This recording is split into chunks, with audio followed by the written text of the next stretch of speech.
पाकिस्तान की अर्थव्यवस्था इस समय इतनी कमजोर स्थिति में पहुंच चुकी है कि उसे फिर से अंतर्राष्ट्रीय कर्जदाताओं के भरोसे ही टिके रहने की उम्मीद है। आईएमएफ द्वारा मंजूर किए गए 7 अरब डॉलर के पैकेज ने पाकिस्तान को ऐसे कठिन आर्थिक सुधारों की ओर धकेल दिया है जिनसे बचने की कोशिश वो लंबे समय से करता रहा था।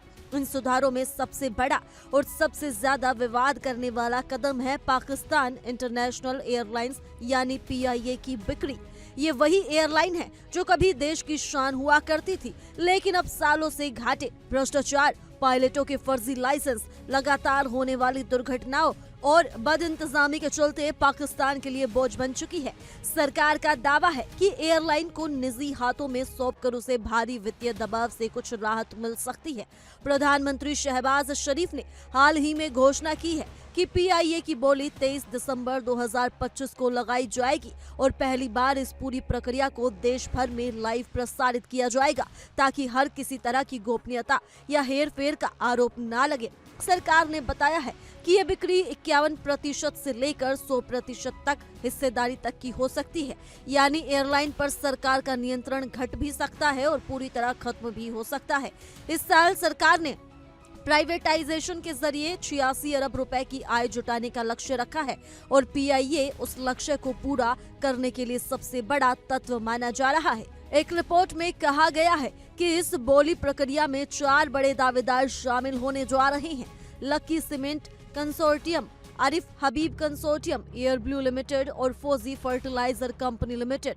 इनमें सबसे अधिक चर्चा फौजी फर्टिलाइजर को लेकर हो रही है क्योंकि ये संस्था सैन्य संबंधित फौजी फाउंडेशन का हिस्सा है जो पाकिस्तान के कॉरपोरेट जगत में बेहद प्रभावशाली और जगतशाली संस्थानों में गिनी जाती है। हालांकि फील्ड मार्शल असीम मुनीर सीधे फाउंडेशन के बोर्ड में नहीं है, लेकिन सेना प्रमुख होने के नाते उनकी पकड़ कई संस्थाओं तक बनी रहती है। वे क्वार्टर मास्टर जनरल की नियुक्ति करते हैं और ये पद फाउंडेशन के केंद्रीय बोर्ड में रहता है। इसलिए ये माना जा सकता है कि सैन्य प्रभाव फाउंडेशन के हर बड़े फैसले पर किसी न किसी रूप में मौजूद रहता है। पाकिस्तान की आर्थिक बदहाली किसी एक फैसले या एक गलती का नतीजा नहीं है। सालों से पाकिस्तान कर्ज लेकर पहले से लिए गए कर्ज चुकाता आ रहा है। साल 2023 में तो स्थिति इतनी बिगड़ गई थी कि देश लगभग डिफॉल्ट मुहाने पर पहुंच गया था। रक्षा खर्च में निरंतर बढ़ोतरी, आर्थिक अव्यवस्था, गलत नीतियां और भ्रष्टाचार ने मिलकर पाकिस्तान को ऐसी स्थिति में ला खड़ा किया है जहां आईएमएफ और अन्य कर्जदाताओं की शर्तें मानना मजबूरी बन चुका है। साल 2024 में मंजूर किए गए आईएमएफ पैकेज का भी अब तक पाकिस्तान को सिर्फ 1 अरब डॉलर ही मिल पाया है, जिससे उसकी वित्तीय तंग जस की तस बनी हुई है। पीआईए की खराब हालत का असली खुलासा साल 2020 में तब हुआ जब ये सामने आया कि पाकिस्तानी पायलट्स में से 30% से अधिक के लाइसेंस फर्जी या संदिग्ध थे। इस चौंकाने वाली बात के बाद यूरोप, ब्रिटेन और अमेरिका ने पीआईए की उड़ानों पर सख्त प्रतिबंध लगा दिए। इससे एयरलाइन की कमाई अचानक बुरी तरह से गिर गई। इस साल फ्लाइट 8303 की दुखद घटना ने पीआईए की विश्वसनीयता को और गहरा झटका दिया। पहले से ही ओवर स्टाफिंग, राजनीतिक नियुक्तियां और लगातार होता भ्रष्टाचार उसे कमजोर कर रहे थे और इन घटनाओं ने पीआईए को लगभग गर्त में धकेल दिया।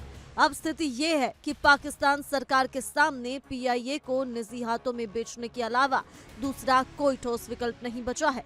ये कदम उसकी मजबूरी भी है और आर्थिक सुधारों की दिशा में कठोर निर्णय लेने का दावा भी।